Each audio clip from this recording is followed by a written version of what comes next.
मेरा दास होकर के और हम पर जो आश्रित नहीं है, हम पर भरोसा विश्वास नहीं कर रहा है, वह मेरा दास है ही नहीं। मानसिक संकल्प भविष्य में किया था, जब आज से संकल्प लेता हूं श्री राम जी का भक्त बनूंगा, श्री राम जी के भर करके रहूंगा, आज तक राम जी का बने हुए। इसलिए मैं किसी पर भरोसा विश्वास नहीं करता हूं, एक श्री राम जी पर ही समर्पित हूं, बचपन से हूं और आज भी हूं और सदा मैं रहूंगा। जन्म जन्मांतर का मेरा उनका संकल्प है। ये वैदिक संकल्प नहीं, मानसिक संकल्प। संकल्प दो प्रकार का होता है, एक मानसिक संकल्प होता है, एक वैदिक संकल्प होता है। वैदिक संकल्प पंडित जी लोगों के लिए है। नमस्कार, मैं विश्वनाथ कुमार विशु आप सभी दर्शकों का, श्रोताओं का स्वागत करता हूं टॉप रियलिटी पे। आज हमारे साथ हमारे गुरुजी श्री गुरुजी के मुख से ही गुरुजी का हम नाम सुनेंगे। गुरुजी, अपना नाम थोड़ा सा हमारे दर्शकों को। मेरा नाम तो प्रचलित है, सब लोग जानते हैं कि ऐसे आचार्य कमलाकांत सर जी मेरा नाम है। मेरा काम है भगवत भजन करना और सदमार्ग की ओर दिशा करना, दिखाना, सदमार्ग की ओर ले जाना, ये मेरा काम है भगवान के प्राण प्रतिष्ठा में। लेकिन उन्होंने वहां पे जाने से मना कर दिया। तो ये क्या कारण हो सकता है और क्यों उन्होंने सबसे पहले जब शंकराचार्य जी मंदिर बनने से पहले कभी आवाज नहीं लगाए। जिस समय में मंदिर खोला गया था उस समय उनका कहीं चर्चा नहीं है।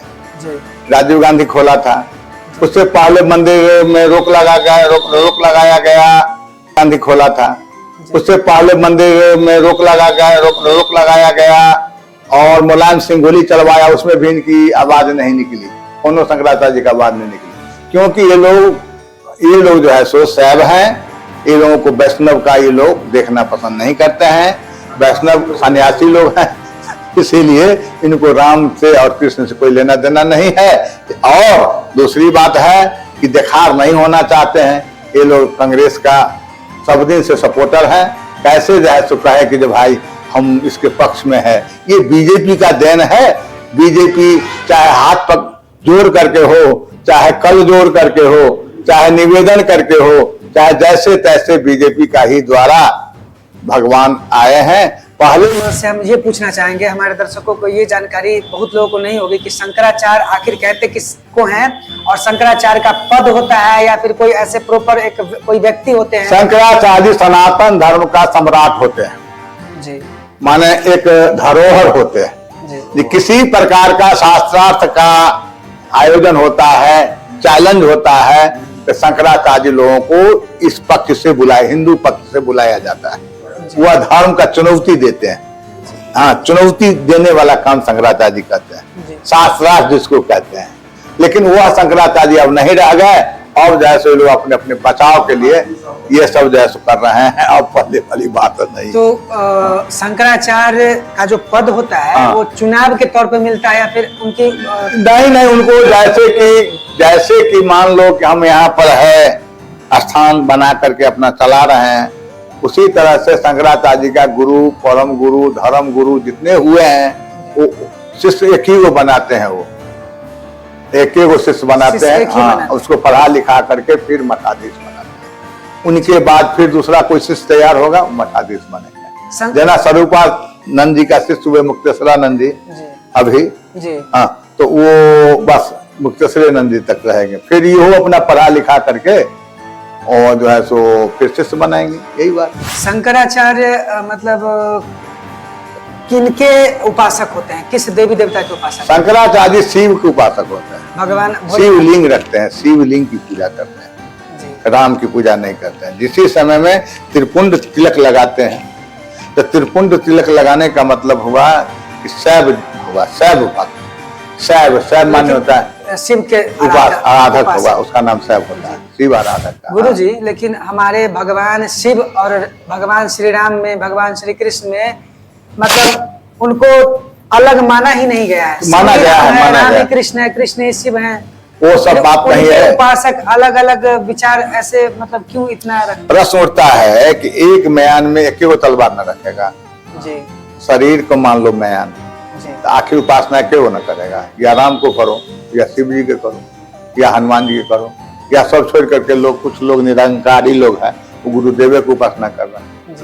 बाल युगे श्री गुरुदेव को। लेकिन गुरु जी, अगर हम महादेव की उपासना करते हैं, भगवान श्री राम की उपासना करते हैं, भगवान श्री कृष्ण की उपासना करते हैं, तो हमें दुर्गा माता का अपमान करना सही नहीं?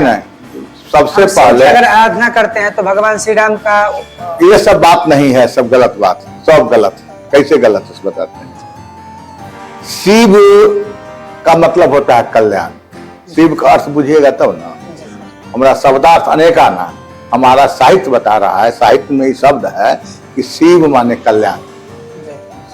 शिव माने कल्याण। तो आप सीताराम करेंगे तो भी कल्याण, गुरु जी को सेवा करेंगे तो भी कल्याण।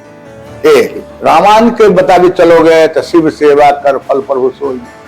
अब जैसे कि पहला, दूसरा, तीसरा, चौथा, पांचवा क्लास है ना, तो पहला क्लास है शिव जी की उपासना। जी शिव जी की उपासना करते करते करते शिव जी, शिव सेवा।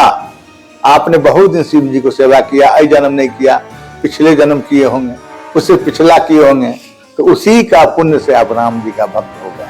शिव सेवा कर फल प्रभु सोई, अवरल भगति राम पर। रामचरितमानस में है कि विश्वास का नाम है शंकर,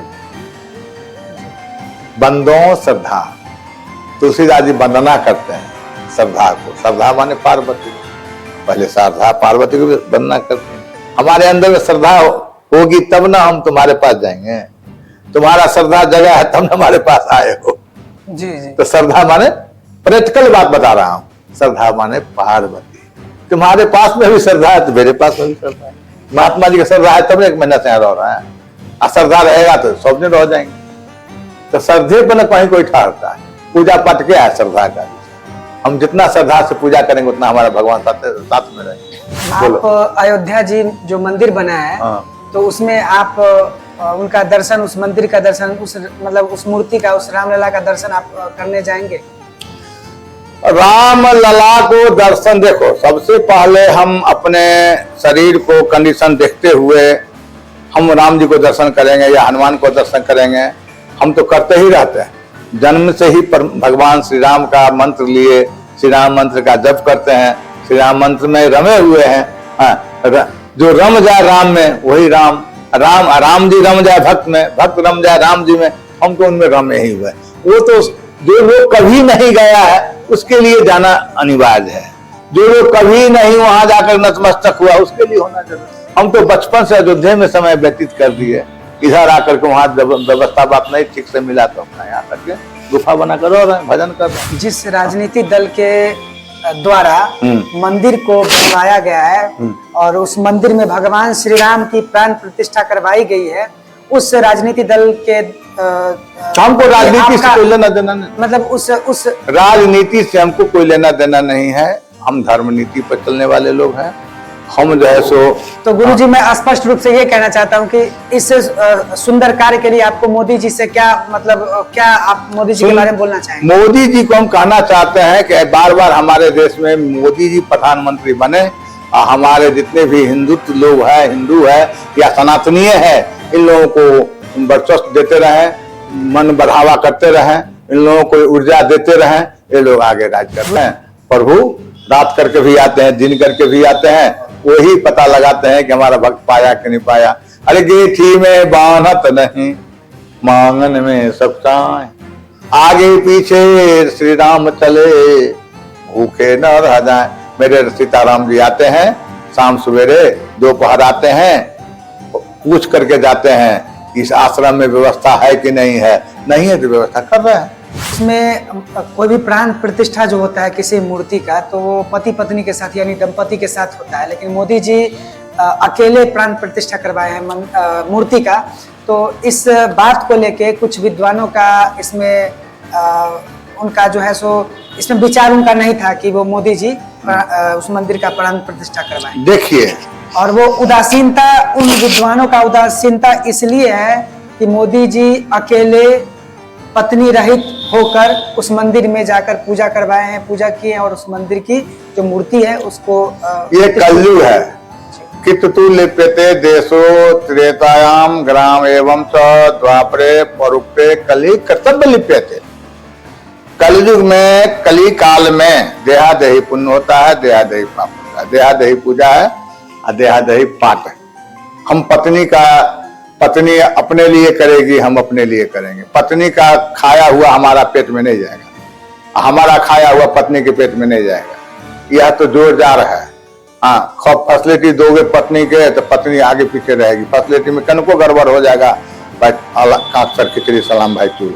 आधा पार्वती आधा शंकर जी है ना, अर्धनारीश्वर। अर्धनारीश्वर जी है ना, वो दोनों है ना। जी जी। वैसे ही हर आदमी हर साथ दोनों है।